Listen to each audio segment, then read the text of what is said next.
C'est une idée cadeau pour Noël, un roman augmenté, Jean-Michel. Oui, Soufiane Hutt est écrivain, mais aussi éducateur pour la protection judiciaire de la jeunesse.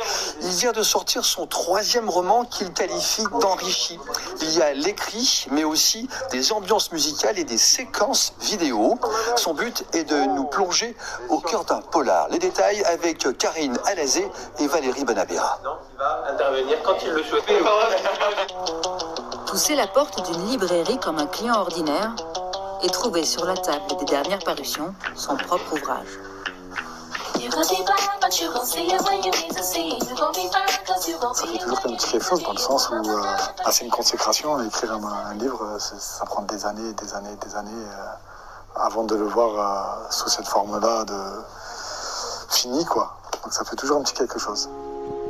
Rap au vif est le 3e roman de Soufiane Hutt, mais c'est la première fois qu'il partage avec ses lecteurs les musiques qui accompagnent son écriture. En notes de bas de page ou en scannant un QR code, elles sont aussi la bande-son des personnages de ce polar sombre. Un roman augmenté par ce jeu de miroir. Le mot existe, roman augmenté. Moi, je parle plus de roman enrichi, mais en fait, ça vient de ma façon de consommer, par exemple, le cinéma. Je sors d'une salle de cinéma, je vais sur YouTube, je vais prendre des vidéos sur l'univers, des critiques. J'ai envie d'en savoir plus. Pour ce fan de rap et de cinéma, il était logique de proposer aussi des vidéos aux lecteurs. Certaines sont déjà accessibles par le même QR code, d'autres en cours de finition.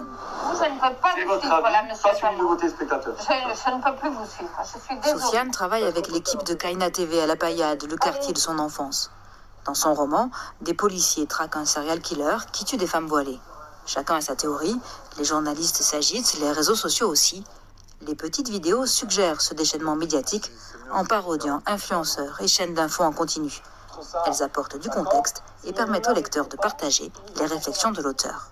Avoir honte ou pas, ce n'est pas la question. C'est hors propos, monsieur. Vous allez faire l'école, non? On est de plus en plus vers cette télé d'opinion et de moins en moins vers quelque chose qui vient élargir en fait notre compréhension du réel, quoi. Et je pense qu'avec les algorithmes, on en arrive à avoir une saturation d'une même opinion. L'histoire contée dans Rap au vif résonne avec l'actualité. Le roman s'inscrit dans la veine sociétale du polar, une société en crise que Soufiane, éducateur auprès de jeunes délinquants, côtoie de près. Éducateur, on a cette chance, si je peux dire, de creuser la vie des gens. Donc on arrive à avoir les ressorts psychologiques, les ressorts historiques dans l'histoire personnelle de la personne. Comment elle en est arrivée là? Voilà. Qu'est-ce qui est venu la construire de telle ou telle manière? En fait, j'ai essayé de questionner ce qui fait société et ce qui défait société. C'est-à-dire comment on arrive à vivre ensemble et qu'est-ce qui arrive à nous faire plus vivre ensemble.